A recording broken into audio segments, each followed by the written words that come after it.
I appreciate you guys who have tuned in. We've got more for in the Twitch chat. I just got a sub. I appreciate it. I think that might be my first one ever.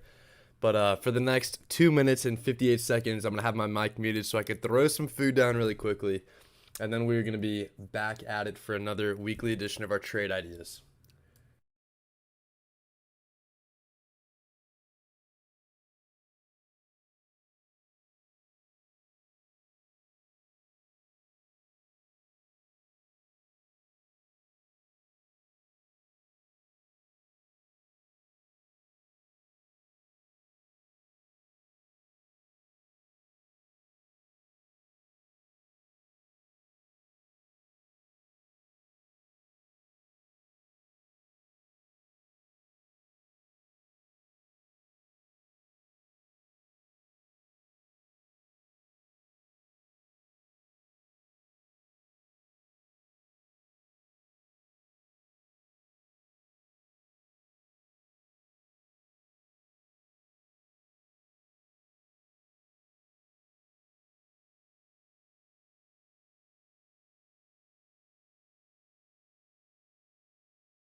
All right, and that is the timer. Shout out to Dashio. We've got you in the Twitch chat. Thanks for popping in. Also appreciate all your contributions that you've had lately in our Discord server.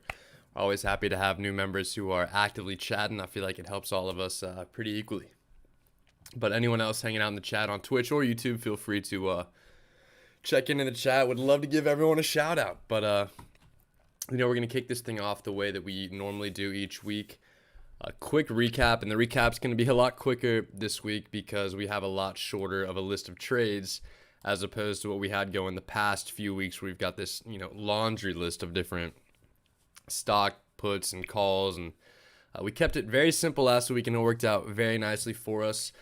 UWMC went up from $8 to 8.78, so we closed out the stock position. The reason why we did that is because when you look at how much the 8 strike calls were trading for, and shout out to JWP. Looks like 806. It's super small on my screen. I'm sorry, but appreciate the follow. Always love hearing the notification. But getting back to the first position we closed out this week, our UWMC shares. You look and see, if it stayed above $8 a share, these were going to get called away. There'd be no extrinsic value left on the calls.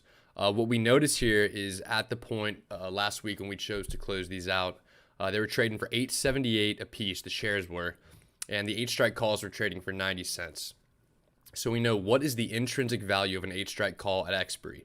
The answer is, if it's trading at 8.78, 78 cents. stayed right where it was or anywhere above 8 in that instance, we would basically collect 12 more cents of premium off the options here. And we decided, look, there's 3 more weeks between now and June 18th. We don't really want to hold a position this big just to collect 12 more cents of premium. So we were perfectly happy to close that thing out and move on to the next one. What that next one is, though, we really have no idea. That's what we're hopefully going to figure out tonight when we jump into a lot of this stuff. But always happy to close out what looks like, I mean, even just last week, the stock and calls alone got us $986. The puts that we still have open got us another 1,000. So we made about 2,000. This is a great play. This is a great value right around $10 a share. And while, we're not always going to time the bottom or get things like that right, the great thing we could do is demonstrated on this trade breakout tab is just keep selling these puts and calls as we go through our HT wheel strategy. And all in all, if UWMC finishes above 8, these puts that we still have are going to expire worthless. And we'll finally have wrapped this trade up for over $10,000 in profit, which is really, really nice considering the stock over the course of the trade has dropped 18%. So we're pulling a 46% return off an 18% drop. And this is a bullish position, right? So it moved against us and we're still able to get this $10,000 profit. And that is the great part about our strategy, which I'll harp on so much when we review some of these plays that we've closed out. Moving further down the list, we've still got this ICLN play. Super, super boring. We're just going to move right past that. Zillow, if you'll remember, the plan that we had last week was to initiate a small position on that one, just in case the market started running away from us. We were a little bit scared about the potential downside on Zillow if it were to, drop back below 105. So we initiated a small position. Unfortunately, we didn't get a very good buying opportunity for Zillow because it ran up to, I think, 117, 118 by Friday. So these, easily expired worthless, which is good because, we're still going to make $440 of profit. But at the same time, ideally, we would have been able to scale in and get a little bit bigger of a position. But hey, it didn't happen. Win-win situation, right? We didn't get the price movement. We wanted to load up more. But what we did get was $400 in profit. PSTH was one that we opened up last week for $24.77 a share. We saw a really good opportunity on that one. And we can move into a little bit of the discussion about what we have for this week because we closed out those 25 strike calls for 3 cents, pretty much a contract.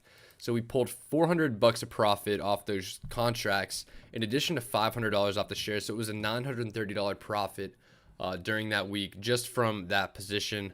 Now what we've got, since we closed these out and rolled them into the next week, since it finished pretty much right on the dot, we sold 25 strike calls. It finished at 25.12. The great thing that we were able to do was, close these out and not only open more calls, but open them at a higher strike, which means before, if we got these shares called away, they would have been called away at $25 a share. Now we can get them called away at $25.50 a share, which is 50 cents more, which is another, I think, $750 potentially in profit off of these shares. So we love to see when something like that happens. It gives us the opportunity to roll those positions forward and keep it moving. So that's what we have set up for this week. And again, if PSTH doesn't finish at 25.5, these are going to expire worthless. We're going to get $585 of profit off that. And that's pretty much, free money is the way I like to think about that, because if this runs up to 25.5, we'll pull an additional $570 for $1,200, $1,100 of profit on the overall position just in that week. And that's the quote unquote upside risk. The downside, if it goes down, like we mentioned, we're getting this free $585, so we're perfectly happy with that. Popping back up to last week really quickly to close the loop on that, we opened up that LOTZ position with a bunch of shares. Those went up, which means the calls are going to go up, but that's okay because as you can see, we're still holding these calls. And if LOTZ stays below $5 a share, we're going to get this no matter what. That's $810. And again, something we like to think of as almost free money with this position. Then we had a couple earnings plays that we opened. Snow 210 strike puts. This is one we might have pulled the trigger a little bit quickly on. And let me open up Thinkorswim really quickly so we could actually throw a chart up to take a look at here. Give me 1 second while this loads, and hopefully this doesn't make the stream bug out while we're doing this.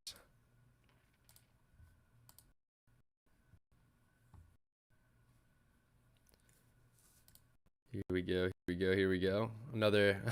Another super fun moment on my stream where you guys were on. we've got more people hanging out in the chat. Feel free to check in any questions you guys have, things you want to, potentially see when we start taking a look at our standard for the upcoming week. Any trade ideas you guys might have that you want to run through, feel free to drop those in, and we'll be happy to take a look at those. And Thinkorswim, bear with almost done loading here, so we should have it up. All right, here we go.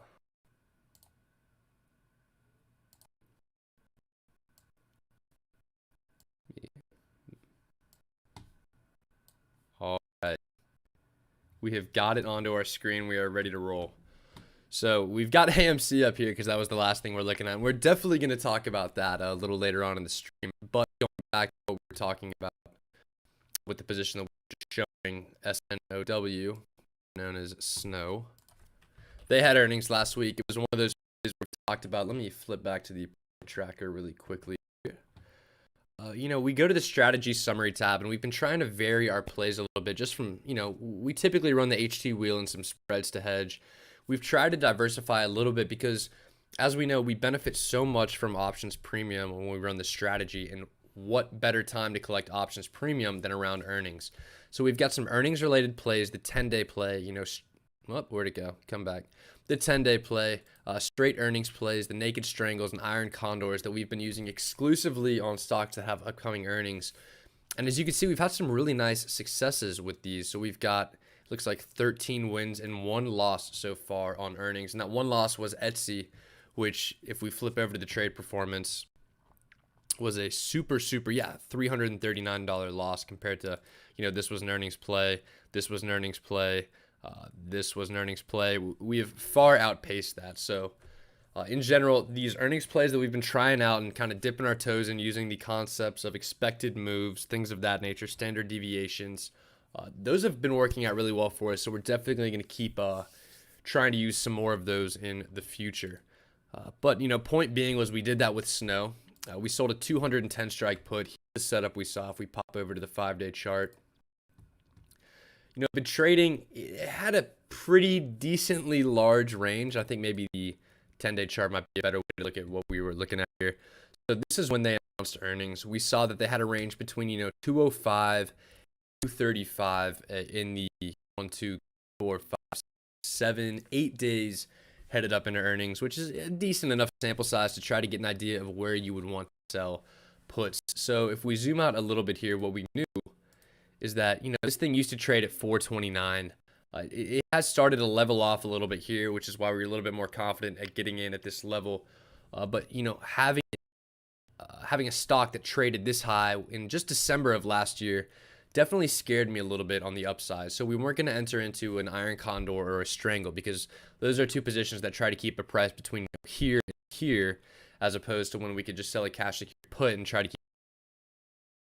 So what we did choose to do was sell a 210 strike put for $1.50 of premium. And now this was pretty far out of the money if we go back into the 10-day chart. It's right down here. Now, percentage-wise, it was decently far out of the money. Now, if you look at the actual movement in the last 10 days, it was a price that had been hit before. But, it looked like we had bounced pretty hard off 215. It formed a decent base here. If we back up a little bit again to that 20-day chart, 210 is a decent enough level that I'd be comfortable at least, starting a play at. And as we can see, if we go back to that 5-day chart, 210 was a great place to throw our strike because the lowest that it ever got after earnings, and they missed on earnings, but the lowest it ever got was 215. So we were never even threatened. But, here's the approach that we take with these. As we could see from the chart, right, it finished at 237, so these would have finished worthless, and we would have collected an additional, let's see, $300. But the approach that we've decided to take with this is, look, if it moves against us, that sucks, but there's still a chance to get a win. If it goes our way and went up, we're going to let that thing expire, take max profit. But when you really need to look at managing the position is when it moves against you. We knew that after hours, it dropped to 215, recovered decently, back to about looks like high 220s right around open. But after open, it dipped back down to 220. And that's when we started to say, hey, we've seen the volatility that the stock has had. It just dropped $10 between open and what? This was 9:50 a.m. So within the first 20 minutes of market open on Thursday, this thing had dropped back down to 220. Now, again, we know our strike was at 210 and we had a huge cushion, but it was one of those things where, look, theoretically, half the time it's going to work, half the time it's not going to work. Obviously, it's a lot more complex than that, but half the time it's going to work, go up, we could just leave it alone, and half the time it's going to go down. What's important is when the stock moves against you, can you get out with a small loss or with a profit? So the stock moved against us. We saw that the 210 strike puts were trading for 50 cents, which again is, oops, I don't know why we just switched over right there. But, that's 66% of our total max profit on the play. We were in a position where we could realize $600 of a potential $900 in profit. So that was something that as it moved against us, we said, hey, we don't want this to move any further against us. Let's just take our money off the table. We're going to lock in that profit and move along. And, in hindsight, obviously, we would have loved to squeeze $300 more out of it. That would have been great. But it's more about protecting yourself against future moves and taking the profits when you see them. So that's the approach that we're going to be taking with these, especially when we sell cash secured puts, using a little bit of leverage, because if something really moves against you, you could be in a little bit of hot water, especially with these naked strangles that we've been using. It increases the credit you receive, but there also is some additional risk. So when we see profit on plays like this, and we don't just hit a complete home run and we're easily going to hit max profit on day one, we want to try to lock in profits as we move on to the next one. You're never going to go broke taking profits, and you could take a look at our, year-to-date summary so far. It's loading the charts currently, if it'll ever load the charts. Come on. But yeah, we've got this consistent upwards movement, and that has come from us, not taking these huge risks, but rather recognizing that when we have profit, recognizing potential risks that we have upcoming, and, being able to say, hey, there's always going to be another trade. Let's keep it moving. So that is what we did with that play. And I thought that was an important thing to touch on a little bit, because as we play more and more of these earnings plays, it's really important to understand the psychology behind what we're doing, when to get in, when to get out, and, what acceptable profit levels are. And I think the snow play that we had last week was a great example of all of that. So then the next play that we had was one that we expected to be an earnings play on APPS, which I think is Digital Turbine. Why their ticker is APPS, I may never know. But, it is what it is. So we had a earnings play set up. The stock was trading at about $61 a share, I think, when we first opened it. But after that, it went up to 63, so we had a slight profit. What we did was, we saw that we had, 10-20% of our max profit and wouldn't even had to risk earnings.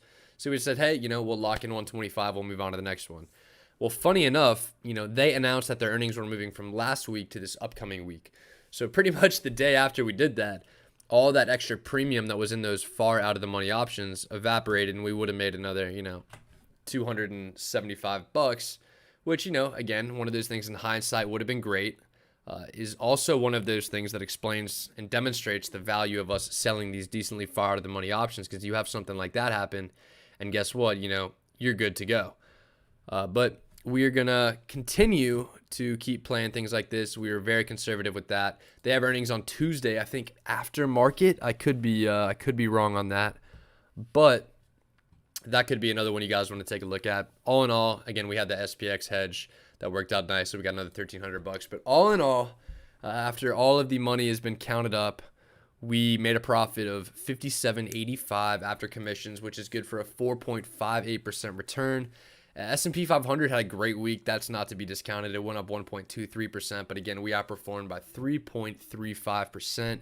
Year to date, that gets us up to 53.5%. There's the chart that we showed a little bit earlier. I guess I kind of cut ahead a little bit right there, but we are crushing the S&P 500. We're able to take a little bit of this chop out of here with some of the additional strategies and, more conservative approach.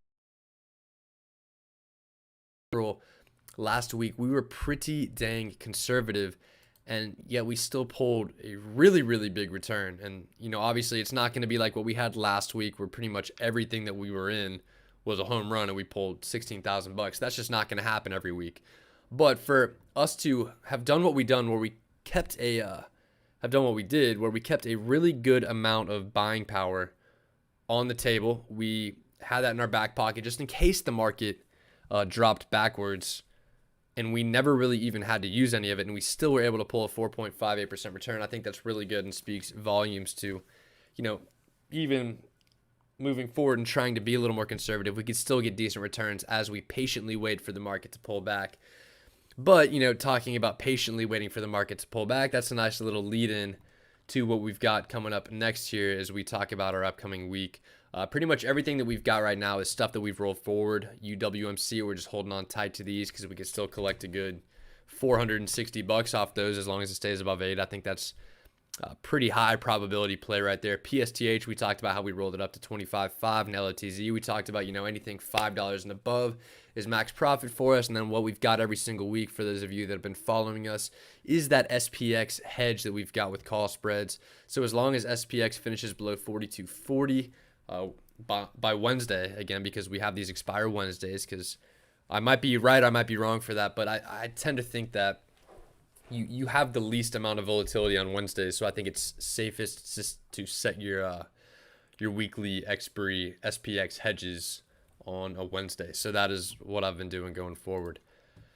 And I think these are already down to 0.7. I'll update that tomorrow morning, whatever. I think we've pulled a decent amount off those already. But, moving forward, bigger point here is we've got all this buying power, right? Because this isn't too big of a position. We've got these, which are, not like tiny positions, but it's nothing compared to what we used to have open. So we've got a lot of firepower on the sidelines. We got a lot of buying power sitting back, ready to go for this upcoming week. So where are we going to spend it?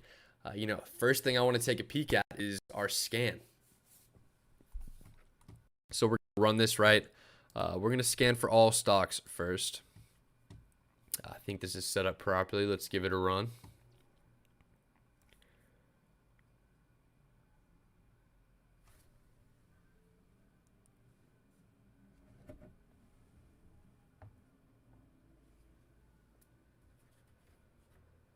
Here we go. It is really taking its sweet time right here for us.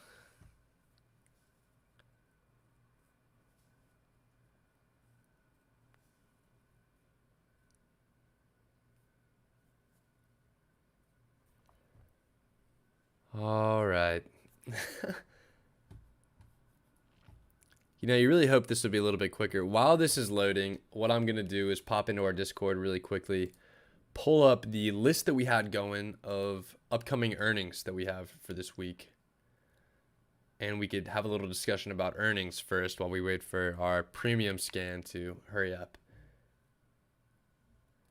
And wouldn't you believe it, the Discord's taking a sec to load too. Okay, awesome. We are back in action. The stream, or not the stream, the scan finished first, so that's what we'll talk about. UVXY, we can ignore that. That's a volatility instrument. And as you can see, AMC, no surprise there that something like that is on top of the list.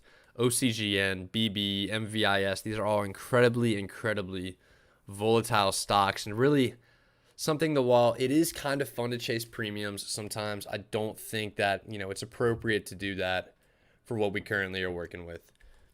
So we're going to hold off on those. SPCE, these are names, it's always good to do your research and see what's going on. GM is one that might be a little bit surprising. And I do want to say, again, our earnings, I guess the scan that we have here has a filter where these companies have earnings in the upcoming week. So we know that this is fairly dependent upon an earnings event. So GM is a little bit more solid of a name. This looks like it's offering some really high weekly premiums. So let's take a look at GM and see how that one's looking.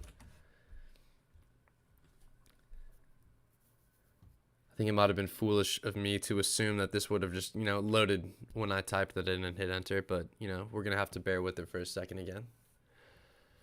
All right. So it looks like it had a range of, 60 to 58.5, settled at 59 after trading Friday. We're going to slowly back up so we see the bigger and bigger picture to analyze the stock. Come on.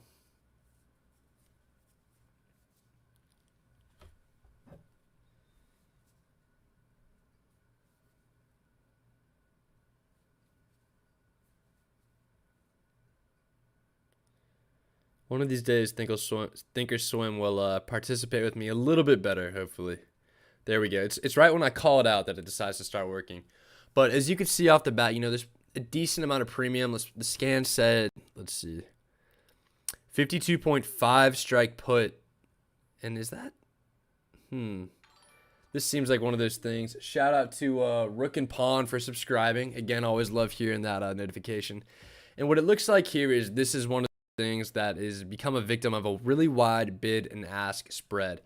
So you'll see things that actually have legitimate premium like AMC. They have a bid of 1.21, ask of 1.22. The spread right there cannot get much tighter. GM, what you have right here is a little bit lower volume, 28, but a bid of 0, ask of 4.75. So what it does is it throws